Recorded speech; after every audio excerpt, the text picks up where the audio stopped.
La K-pop, un mot qui aujourd'hui fait vibrer des millions de fans à travers le monde.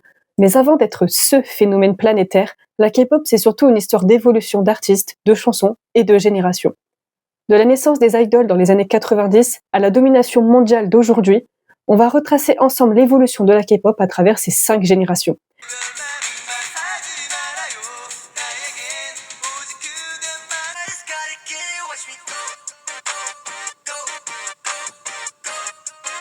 Accroche-toi, on remonte le temps.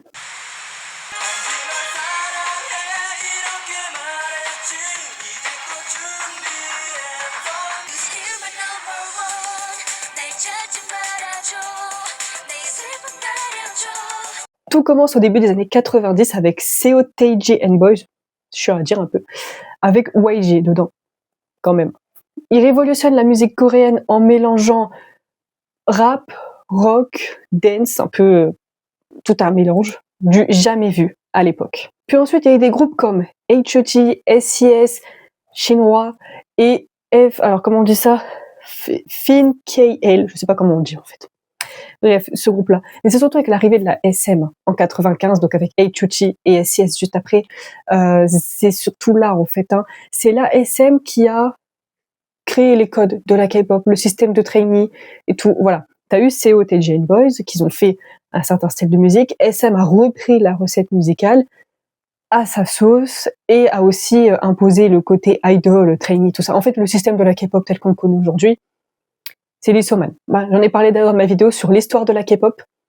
Là, je voulais parler du coup des générations, de vraiment tracer chaque génération, qu'on comprenne bien quel groupe est dans quelle génération, de quelle année à quelle année ça dure. Mais c'est vraiment l'Issoman, il a apporté tellement du coup pour le système de la K-pop. Il pose les bases de ce qu'on appellera plus tard la K-pop. Avec tout ça, c'est la naissance des premiers fandoms, des premières chorégraphies très millimétrées et la culture des fans qu'on connaît aujourd'hui. En fait, c'est là que la K-pop se crée, en fait. C'est les bases. La K-pop, ça doit ressembler à ça. La première génération, elle a permis à la création, forcément, de la K-pop. Et les générations suivantes ont toujours repris la recette du coup des années 90, etc. En fait, si les groupes des années 90 n'avaient pas marché, la K-pop telle qu'on la connaît aujourd'hui n'aurait peut-être pas évolué, du coup, et en tout cas peut-être pas aussi bien, et elle serait pas comme on la connaît maintenant, en fait. Faut pas oublier que la plupart des groupes, du coup, qu'on connaît et qu'on aime aujourd'hui, c'est aussi parce qu'il y a eu des groupes avant qui ont imposé les bases de la K-pop, parce qu'il y a des groupes avant qui ont marché. Donc il faut pas, même si on peut ne pas aimer les chansons, etc., il faut pas oublier que chaque génération est très importante pour la K-pop, et la première, c'est, voilà, la K-pop, ça doit ressembler à ça.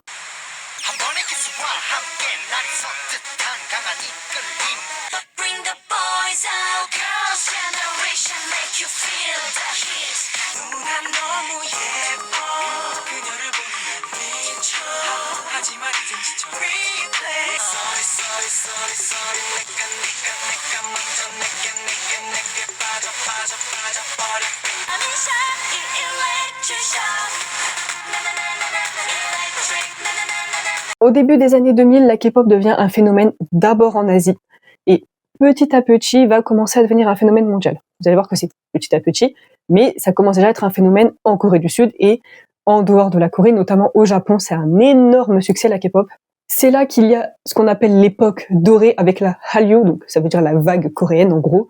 C'est là que la Hallyu, elle a vraiment commencé. On a des groupes comme TVXQ, Super Junior, Girls' Generation, 21, Big Bang, FX, Beast, T-ara aussi. Bref, on a des groupes juste incroyables qui ont clairement marqué toute une génération en fait. Ils ont marqué la K-pop. Avec l'arrivée de YouTube, d'Internet, bon Internet ça existait déjà, mais vous comprenez ce que je veux dire, Internet prend de plus en plus de place dans nos vies, il y a YouTube qui arrive, moi je m'en souviens encore, moi je regardais toujours sur les chaînes de clips, j'écoutais les chansons toujours à la radio, du jour au lendemain, on a YouTube, forcément moi j'allais écouter mes chansons et je regardais les clips sur YouTube, moi j'ai connu la transition entre pas YouTube et YouTube, et forcément, ça aide à l'international en fait. T'imagines, ça passait que à la télé, à la radio en Corée, ou peut-être même dans quelques autres pays d'Asie, ça passait pas en France. Là, grâce à YouTube, tu pouvais, dans le monde entier, voir des clips de K-pop. Enfin, on dit MV, pas clip, mais vous comprenez ce que je veux dire. Tu pouvais voir ça, ce qui n'était pas possible avant. Donc forcément, le succès, il a fait que augmenter parce que YouTube a apporté énormément aussi au succès de la K-pop. Ça, c'est l'une des raisons principales du succès, c'est ça. YouTube Internet, les réseaux sociaux, parce que ça s'est exporté sur les réseaux sociaux. Tu vois, il y aurait pas les réseaux comme on a maintenant. Je pense que ça n'aurait pas autant d'ampleur. Rien que les Laboubou, c'est Lisa, hein. C'est parce que Lisa, elle a commencé, à s'afficher avec des Laboubou, à faire des unboxings de Laboubou, d'autres personnes l'ont fait, ainsi de suite, et c'est devenu le succès que c'est maintenant. Et ouais, ouais, les réseaux sociaux, ça aide au succès de la K-pop. Pour en revenir du coup à la deuxième génération, on a grâce à Internet plus vraiment de frontières en fait. Hein. Ça dépasse les frontières, ça va au-delà de la Corée du Sud et de l'Asie. On a des fans internationaux du coup partout dans le monde qui commencent un petit peu à apprendre le coréen, à kiffer les chansons, à vouloir reproduire les chorégraphies, les fandoms qui s'agrandissent, l'arrivée tout simplement de la K-pop dans le monde. Tout doucement, mais ça arrive. Et ça commence à devenir un petit peu un langage universel. Et il y a eu en 2011 le tout premier concert de K-pop en Europe, et il était en France, c'était le SM Town in Paris, donc avec les artistes de la SM qui étaient là, c'était le premier concert de K-pop dans toute l'Europe. Et du coup, tu vois que pourtant on est avant Psy, on est avant BTS, tu vois que ça se mondialise quand même déjà un petit peu.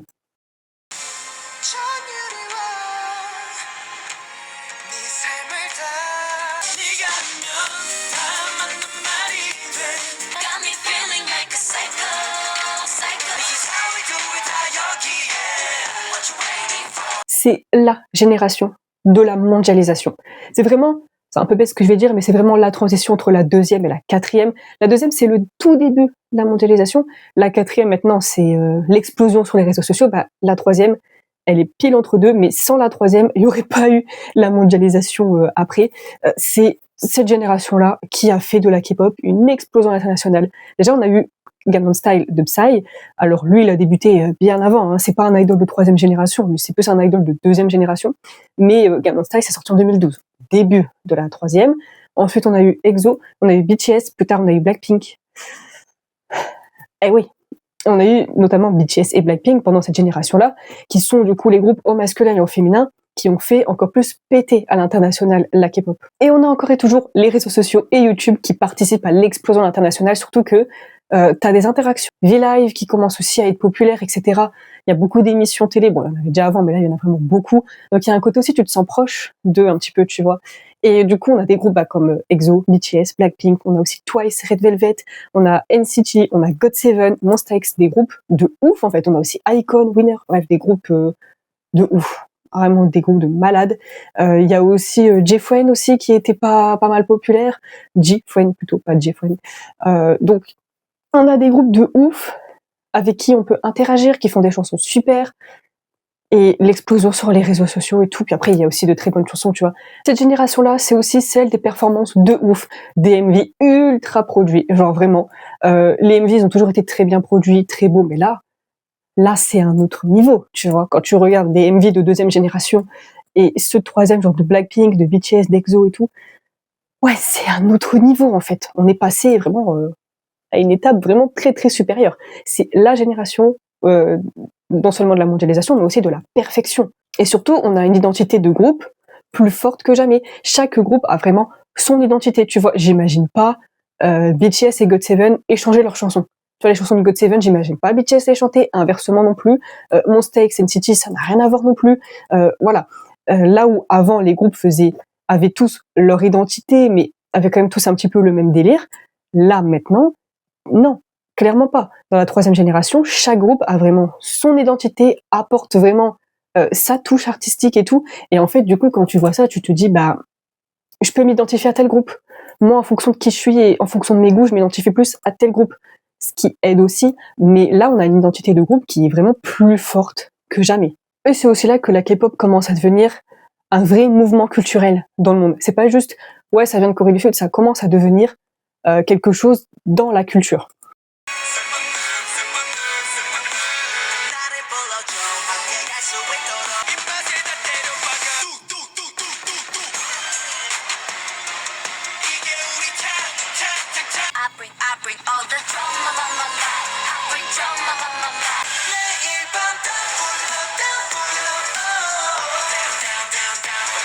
La quatrième génération, c'est celle du numérique, de la digitalisation.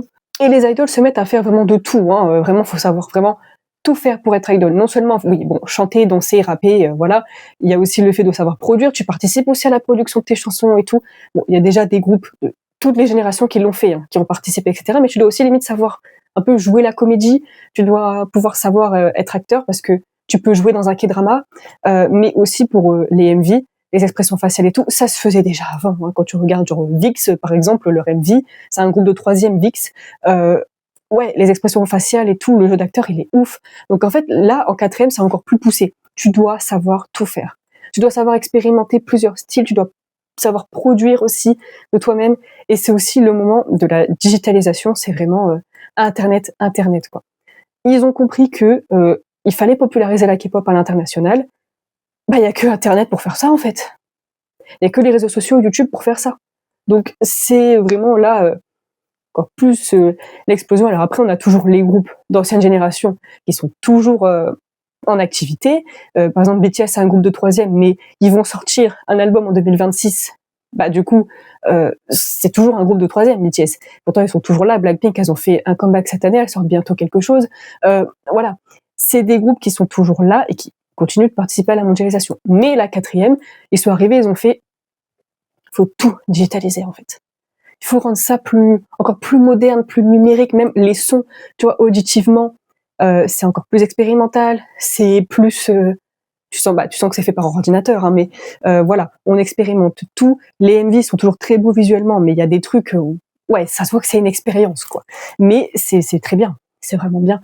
C'est la génération du test. On va tester tel truc de musique, on va expérimenter tel machin. Après, ça passe ou ça casse, mais ça passe même très bien. Forcément, ils interagissent encore plus sur les réseaux sociaux avec leurs fans, genre c'est vraiment très direct. Surtout que, tu vois, maintenant ils ont leur compte Instagram à eux et tout, donc il y a vraiment plus d'interaction avec les fans encore. Tu vois, les groupes comme Stray Kids, ATEEZ, GXT, aespa, J-Idol et tout, c'est des groupes qui repoussent vraiment les limites de la créativité et du lien avec les fans en fait. C'est vraiment le lien avec les fans, on est créatif et tout. Il y a moins de limites qu'avant en fait. Ça a l'air d'être plus libre. Je dis pas que ça l'est, mais ça a l'air d'être une génération qui est encore plus libre par rapport à tout ce qui est expérimenté musicalement et le lien avec les fans. Il y a plus de limite. Il faut tout envoyer d'un coup. Et on a aussi par exemple The Boys. Alors eux, ils ont débuté en décembre 2017. Et la quatrième, les gens considèrent qu'elle a commencé en 2018. Donc techniquement, The Boys, c'est un groupe de troisième, mais ils ont débuté 3 semaines avant la fin de l'année. Ils ont limite débuté 3 semaines avant la quatrième. Donc il y en a qui les comptent troisième, il y en a qui les comptent quatrième. Moi, je pense que c'est plus un groupe de quatrième, hein, tu vois. Et c'est le groupe d'entre eux. Tu vois, il y a toujours un artiste un peu entre deux, tu sais, qui fait la transition entre les générations. Bah là, pour le début de la quatrième, c'est The Boys qui a lancé. Il y en a plus qui pensent que c'est Idol qui a fait commencer la quatrième génération. Mais les groupes transitoires de cette génération-là, c'est Idol et The Boys. Et c'est des groupes aussi qui ont expérimenté plein de trucs. Il y a plus vraiment il y a plus de limites en fait. C'est vraiment, on a notre propre identité et on fonctionne comme ça. Après, c'est toujours la même recette. Évidemment, c'est la recette K-pop, mais c'est vraiment, on doit apporter quelque chose en fait. Il y a déjà plein de groupes de K-pop qui existent. Comment mon groupe va apporter quelque chose de nouveau? Et comment moi, en tant qu'idol, alors qu'il y a des milliers d'idoles, comment moi j'apporte un truc? Et ben c'est l'expérimentation qui a apporté ça en fait. Quand tu écoutes du aespa, mais ça n'a rien à voir avec du ITZY. Qu'un rapport. J'imagine vraiment pas ITZY chanter Next Level. Et j'imagine pas aespa chanter Loco. Ça ne va pas. Ça ne va pas du tout. Je n'imagine pas ça. C'est, voilà, chaque groupe a vraiment une identité très très forte parce que il faut aussi apporter quelque chose en fait dans la K-pop. En 2019, ils considéraient qu'il y avait à peu près 800 groupes de K-pop. Ils considèrent que chaque année, il y a 50 groupes qui débutent. 50 groupes qui débutent chaque année depuis 6 ans. On était à 800. Donc on est à au moins plus de 1000 groupes de K-pop. On n'en connaît pas 1000, mais ça veut dire qu'il y a au moins 1000 groupes de K-pop. Et si dans chaque groupe, ils sont minimum, bon, pour être un groupe, il faut être minimum 2, mais en général, ils sont 3, 4, 5, en général. Des fois, ça va jusque 7, 8, 9. Ça fait des milliers et des milliers d'idoles à la fin, en fait, au final. Donc, qu'est-ce que moi, je vais apporter là-dedans? Il faut un truc qui permet vraiment de, voilà, mon groupe apporte ça et moi, j'apporte ça dans mon groupe. Et la quatrième génération, ils l'ont compris et ils le font très bien. Hein.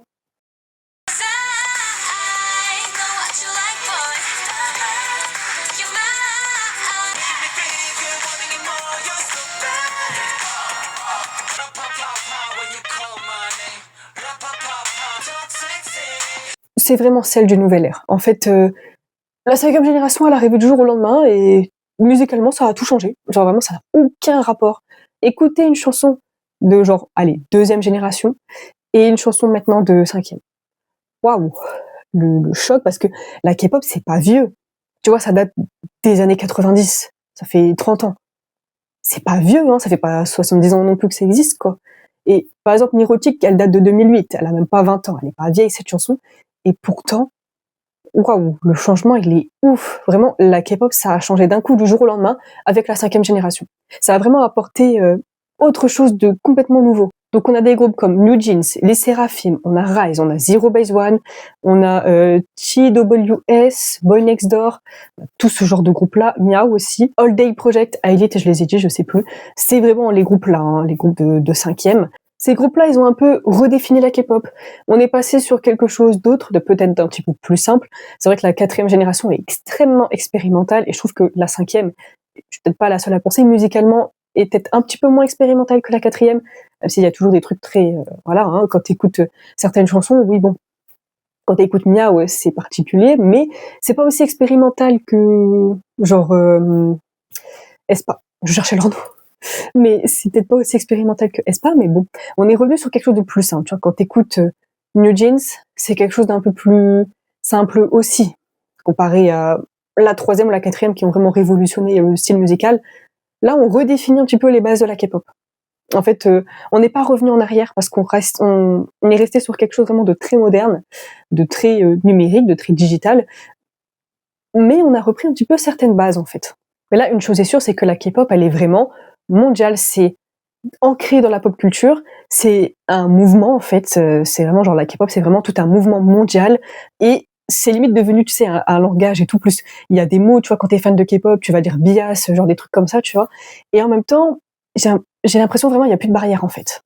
C'est-à-dire qu'il y a quand même une barrière de la langue. Tu vois, entre le coréen et le français, il y a aucun rapport entre les deux langues et même entre plein de langues dans le monde.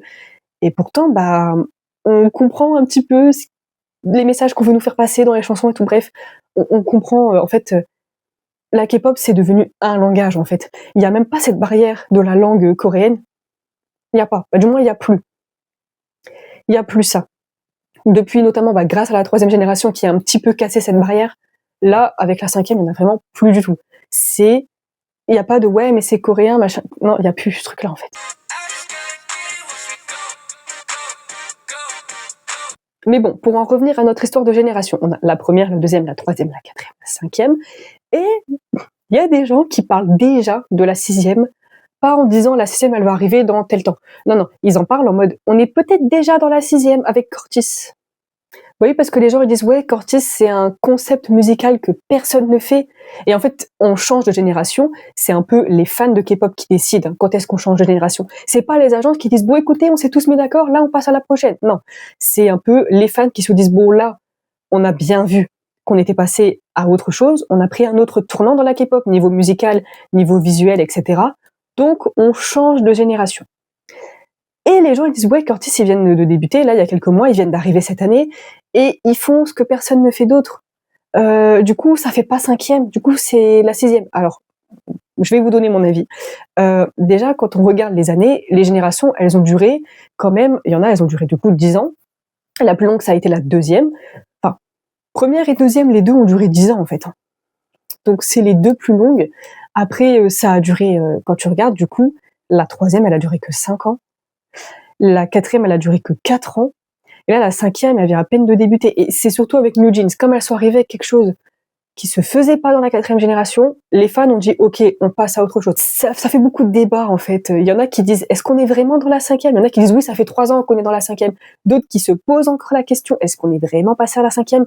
Et t'as déjà des gens qui parlent de la 6e. Donc déjà, il faut se mettre d'accord sur dans quelle génération on est, même si j'ai fait mes recherches sur Internet, j'ai même demandé à ChatGPT, t'en penses quoi, quelle génération on est. Du coup, selon Internet, ChatGPT et ce que beaucoup de gens disent, on est dans la 5e. Maintenant, moi, je veux bien être d'accord avec ça, mais pas la 6e, quoi. Pas déjà la 6e. Vraiment pas.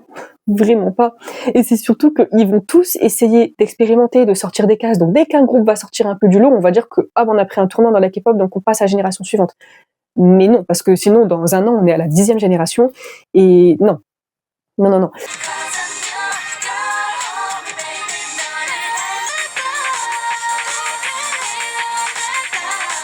En un peu plus de 30 ans, la K-pop est passée de petits studios à Séoul à des stades remplis partout dans le monde. Si cette vidéo t'a plu, mets un like, ça m'aide beaucoup, ça me soutient énormément.